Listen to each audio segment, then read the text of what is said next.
तो कैसे हैं आप सब लोग। आई होप आप सब लोग अच्छे होंगे। दोस्तों आज की वीडियो बहुत इंपॉर्टेंट है, तो प्लीज एंड तक जरूर देखकर जाना।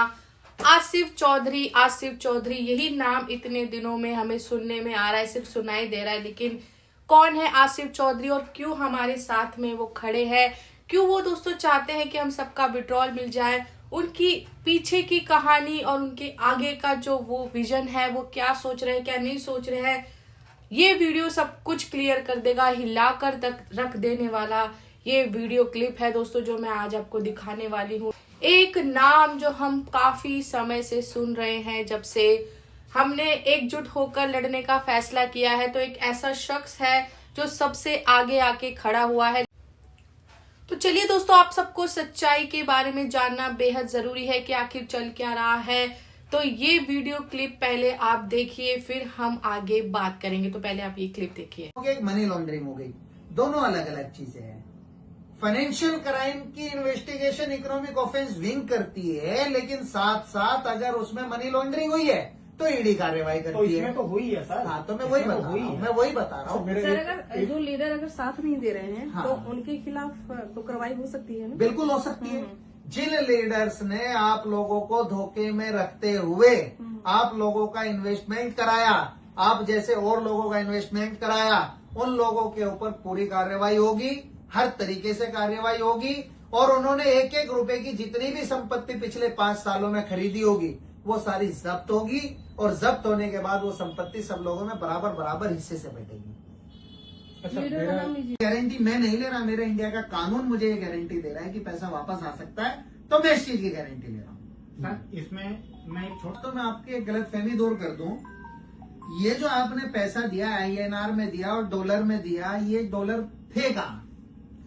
आप लोगों को सिर्फ और सिर्फ बेवकूफ बनाने का काम किया गया है कि आपका पैसा डॉलर में कन्वर्ट कर दिया तो ये गया। डिजिट मेरे है। भाई एक बात आप बताइए, 80 रुपए में कहाँ डॉलर आता था? आप ये कहना चाहते हैं कि ये डिजिट है? डिजिट भी है। और मैं आपको एक चीज बता दूं, वेबसाइट खोल करके उस पर मैं लिख दूं कि $1000 आपके अकाउंट में डाल दिए मैंने डॉलर तो नहीं डाले ना, मैंने उसमें लिख दिया आपके लिए, खाली वो डॉलर आपने मान लिए, इसलिए आप उसे डॉलर कह रहे हो। मेरे लिए वो एक डिजिट थी, कोई डॉलर नहीं था, कोई डॉलर कन्वर्ट नहीं हुआ। इतने डॉलर 50,000 करोड़ रुपए के डॉलर इंडिया में कहां से आ जाएगा यार? इकोनॉमी बर्बाद हो जाएगी। कौन सी दुनिया में हो आप? पूरा रिजर्व भी नहीं है डॉलर्स का इतना हमारी इंडिया के अंदर, कहां से आएंगे डॉलर? सब कहने सुनने की, भाई आपने पैसा दिया, आपको डिजिट्स आपकी वेबसाइट पर दिखा दी गई बात। वो एक कन्वर्सन रेट था, वो एक लेकिन- कन्वर्सन रेट था। एक मिनट। 80 में डॉलर नहीं बात होता। समझ गया, आप जो भी कहना चाह रहे हैं मैं समझ गया, लेकिन मुझसे तो ये कहा गया ना कि आप INR दो, हम आपको डॉलर मंगा करके देंगे। अच्छा, मुझे आप बताइए डॉलर क्या होता है? डॉलर एक करेंसी है, जैसे करेंसी INR है। क्या आपने कभी हाथ में ली? नहीं, कभी नहीं ली। तो फिर कहां से डॉलर आ गया? तो ये डिजिटल है ना सर? तो डिजिटल डॉलर क्या होता है? डिजिटल डॉलर आपने सुना है कभी कुछ होता है? ये माइनस पे होता है, ये क्या है? कुछ भी नहीं है। USDT एक क्रिप्टो करेंसी है, उसकी कोई वैल्यू ही नहीं है, वो लीगल ही नहीं है। कुछ लोग उसे तो हमें अवैध तो यही लेन सपना दिखाया गया। अवैध लेन देन के लिए USDT का इस्तेमाल करते हैं। वो एक इलीगल प्लेटफॉर्म है, वो कोई लीगल प्लेटफॉर्म नहीं है। वो डॉलर US असली जो होता है, USDT भी तो सर ये फरवरी के बाद शुरू किया। हाँ। फरवरी तक तो INR में चल रहा आपका था। पैसा अकाउंट्स में लिया गया, इंडियन अकाउंट्स में लिया गया, और इंडियन अकाउंट से आपको दिया गया। फरवरी तक तो इंडियन डॉलर INR में क्या चल होता रहा है? था सब कुछ। डॉलर वहाँ आप पे USDT लोगों की तो से बात नहीं थी। P2P और डॉलर्स के द्वारा जो बताया गया, आप लोगों को वेबसाइट पे लिख के दे दिया कि भाई इतना पैसा आपका प्रॉफिट हो गया। 100 रुपए मान लीजिए, $100 आपका प्रॉफिट हो गया। अब वो पैसा जब आप विड्रॉ करते थे, आपके पास बैंक में पैसा मंगाते थे, इंडियन अकाउंट से आता था या अमेरिका के से आता था, बताइए जरा।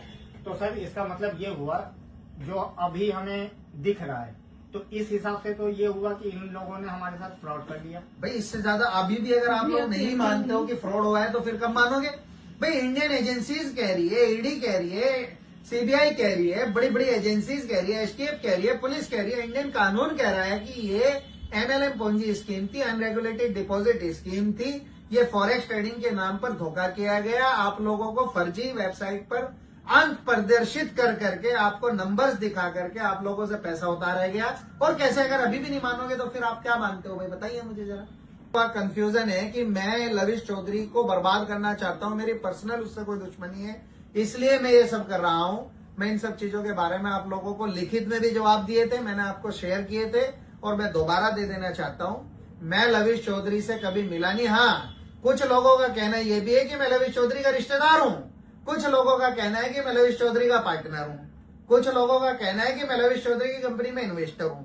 ये सवालात कुछ लोगों के जहनों में चल रहे हैं, कुछ लोग मिसगाइड कर रहे हैं और ये बड़े बड़े लीडर्स कर रहे हैं, जिससे कि ये सब लोग यूनिटी खत्म हो जाए। तो मैं आप सब लोगों को सिर्फ इसमें एक ही जवाब देना चाहता हूं, मैं जिंदगी में लविश चौधरी से कभी ना मिला, ना कभी मिला, ना कभी मिला, ना कभी मेरी कोई बात हुई, ना मैंने कभी इसकी कंपनी में कोई इन्वेस्टमेंट किया। मैंने 1 रुपए का कंपनी में किसी भी तरीके से कोई इन्वेस्टमेंट, मेरा लविश चौधरी है उसके रिलेटेड किसी भी कंपनी में कोई इन्वेस्टमेंट नहीं था। मैंने जिंदगी में कभी लविश चौधरी से कोई बातचीत नहीं की, कोई चैटिंग नहीं की। मैं जिंदगी में लविश चौधरी के साथ कभी किसी रिलेशन में नहीं आया। कुछ लोग कह रहे हैं कि मैं लविश चौधरी का रिश्तेदार हूं, तो मैं आपको एक बता दूं, लविश चौधरी एक धोबी कास्ट होती है, उससे आता है, चौधरी जरूर लगाता है, लेकिन वो चौधरी नहीं।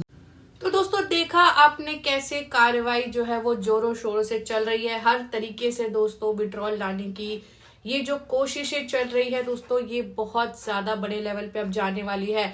तो आप सबको क्या करना है दोस्तों, कभी भी कोई भी एप्लीकेशन, चाहे वो बोट प्रो हो, बोट अल्फा हो, फिक्स अल्फा हो, जितने भी दोस्तों ये चीजें जिसमें आपका पैसा है, आप उसका कुछ भी प्रूफ अपने पास रखिए, चाहे स्क्रीनशॉट हुआ, जिससे कि दोस्तों आपके पास एक प्रूफ होना चाहिए कि आपने कितना पैसा लगाया है, कितना नहीं लगाया है। बाकी दोस्तों इस वीडियो में आपको कुछ चीजें जरूर क्लियर हुई होंगी। अगर आपको दोस्तों वीडियो जरा सा भी हेल्पफुल लगा हो तो प्लीज इस वीडियो को ज्यादा से ज्यादा लोगों को शेयर कीजिए, ताकि उन्हें सच्चाई का पता लग सके। हम आपसे नेक्स्ट वीडियो में जल्द ही मुलाकात करेंगे और आपके साथ हमेशा खड़े रहेंगे जब तक कि विड्रॉल नहीं आ जाता। तो आप सब लोग अपना ध्यान रखिए और पेशेंस बनाए रखिए। Thank you so much everyone and take care.